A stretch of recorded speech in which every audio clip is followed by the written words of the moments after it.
Could you ever forget a betrayal?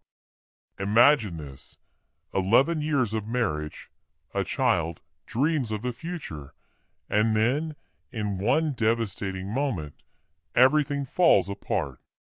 The protagonist of this story is an ordinary man, a hard worker, a devoted husband, a loving father, someone who gave his best to his family.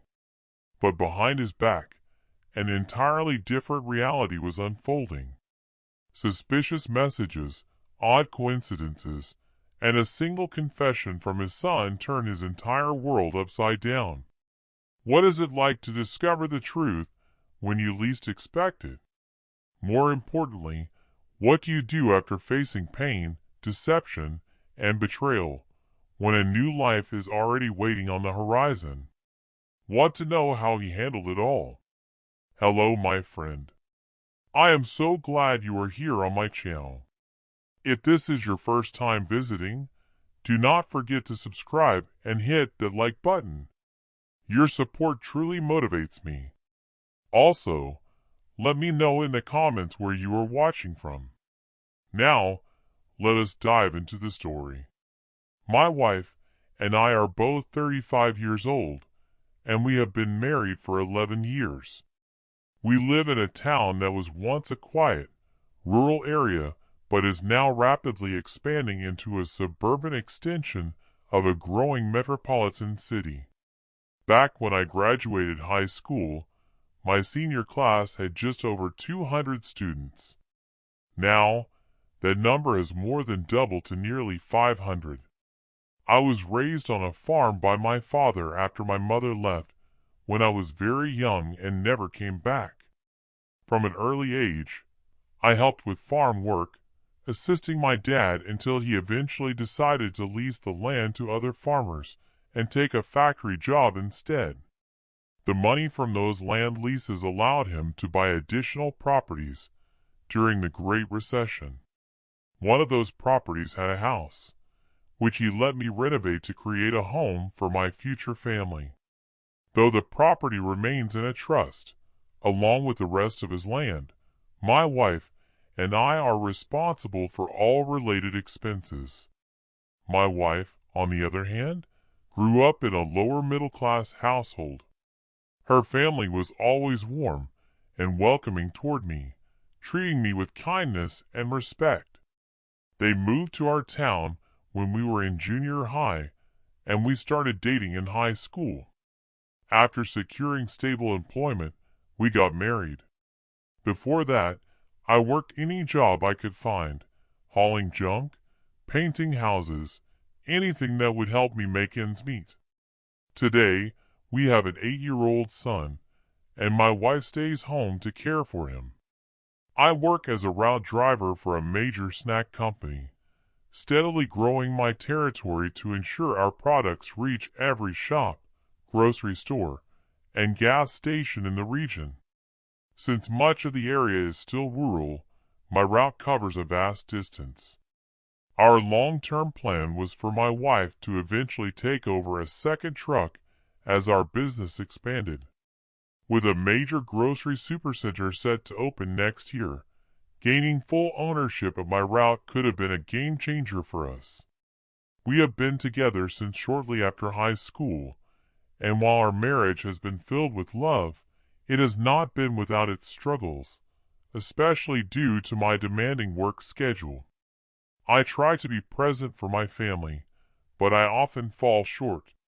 Even so, we have shared many happy moments, and we both adore our son.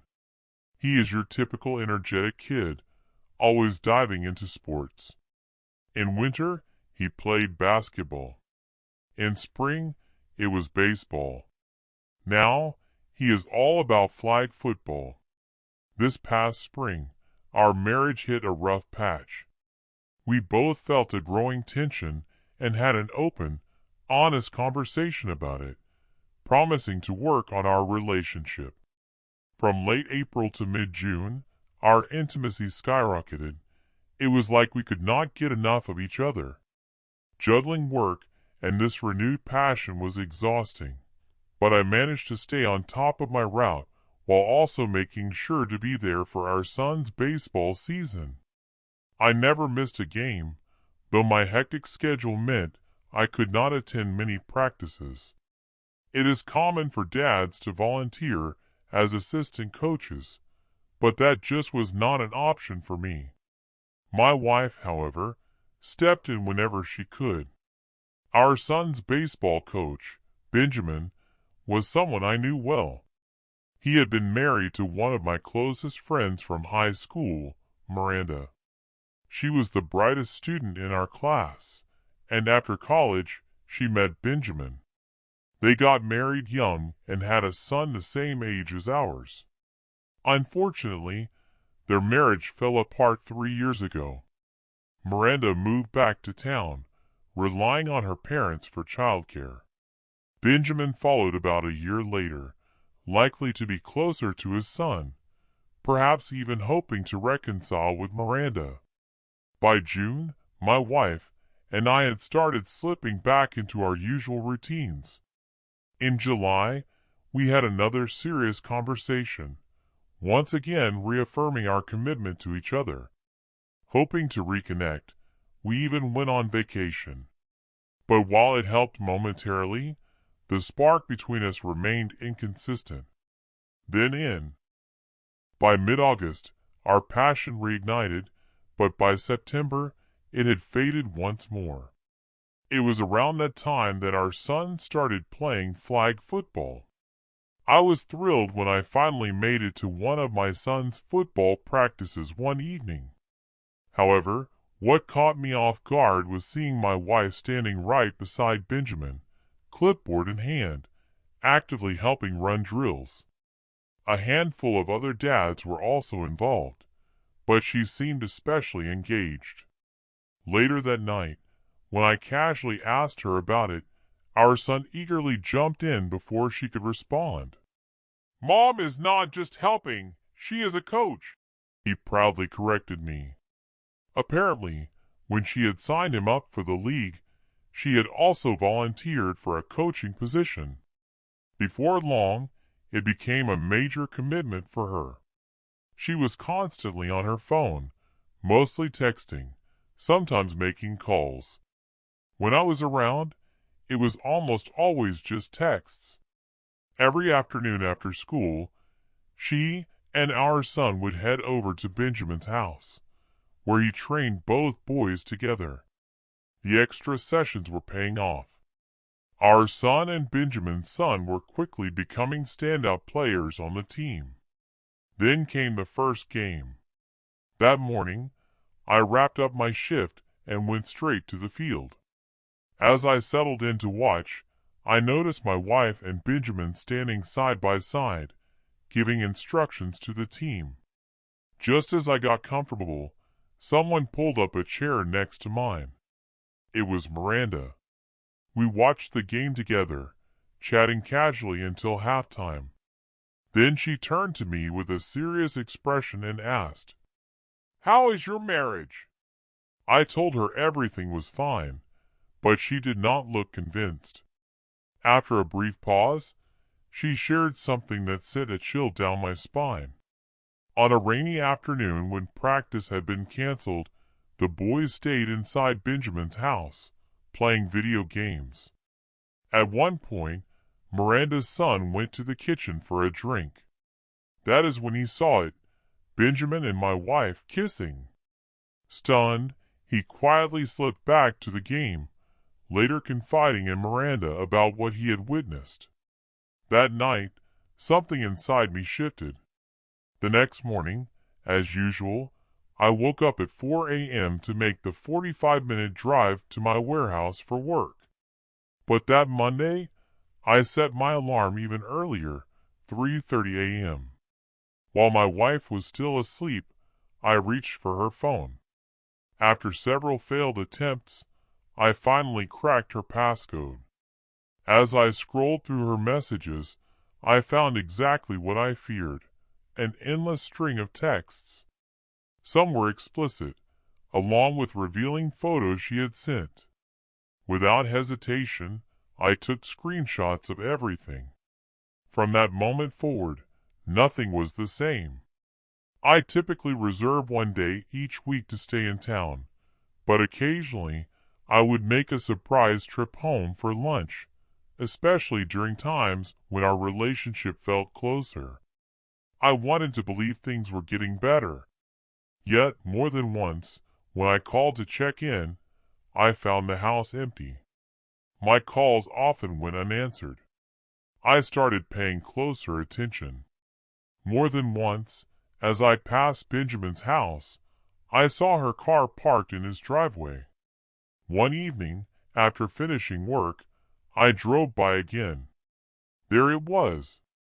When I confronted her about it, she casually brushed it off, claiming she had been out shopping.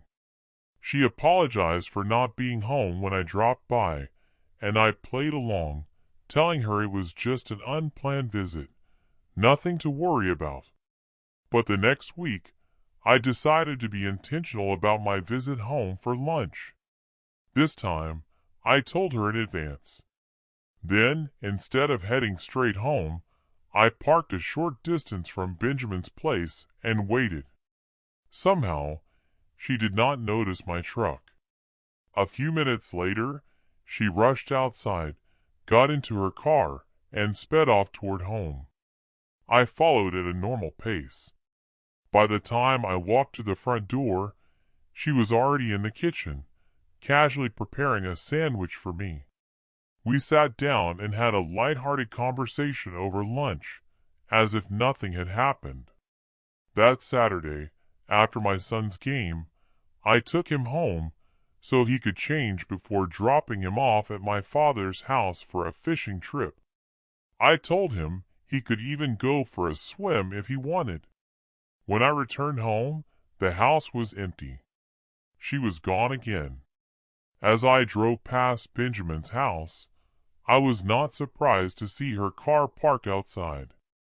Taking a deep breath, I dialed her number. When she finally picked up, her tone was laced with irritation. "What are you doing there?" I asked. Silence. I told her, "Get dressed and come home." By the time she walked through the door, I was already seated at the table, waiting. She stormed in, furious, immediately accusing me of making baseless accusations. I remained calm and gestured for her to sit. She refused to sit, growing more defensive with every passing second. Firmly, I told her to stop yelling and take a seat. I had something to show her. She demanded to know what was in the folder I had in front of me, but I insisted she sit first. Reluctantly she did. Then, one by one, I placed the printed screenshots of her text messages in front of her. Her anger flared, and she lashed out at me for going through her phone. But the moment I revealed the explicit photo she had sent, all the fight drained from her. That was it. I told her she had until the following Sunday to pack her belongings. On Monday, I would be meeting with a lawyer. She was to take only her clothes and personal items. The rest could be sorted later. Tears welled up in her eyes as she broke down, apologizing over and over. I asked her a question I had once seen in an advice column. "What did you think was going to happen?" She had no answer. There was nothing left to say. Since then, I have been staying at my father's house. That Sunday, I brought my son back home so he could catch the bus for school the next morning. Sitting him down, I gently explained that while his mother and I would not be living together anymore, he would still stay in his home. When I returned that evening, all of her things were gone. We had agreed that she would pick up our son after school. She could either stay at the house with him until I got home or take him to her parents' place. Regardless of what had happened between us, she was still his mother, and we had to figure out co-parenting. The divorce is now in progress, and she will officially be served next week. However, I will not humiliate her by making it a public spectacle. I have already informed her that the papers are coming. She asked to retrieve a few more items from the house, but my lawyer advised against it. If she wanted anything, she would have to file a formal request through the court. Truthfully, I am not overly attached to most of the household belongings, so she will likely get whatever she asks for. Interestingly, she has not requested any clothing or makeup. People often ask what she is doing now. She is living with her parents, and our son spends his afternoons there until I finish work. I have adjusted my schedule to leave by 5 p.m., avoiding extra hours so I can be home for him. My lawyer is also coordinating with another attorney to ensure my business remains protected throughout the divorce. Even my father has stepped in, offering to purchase my work route and keep me on as an employee if necessary. I know child support is inevitable, and custody will be shared. The nights feel lonelier after my son goes to bed, but I am finding ways to stay busy. A few personal projects have helped me focus. Friends have been incredibly supportive, some offering to babysit, others dropping off meals. Last Saturday, at my son's game, something unexpected happened. Instead of parents spreading out along the sidelines as usual, many pulled their chairs closer to mine. That small gesture meant a lot.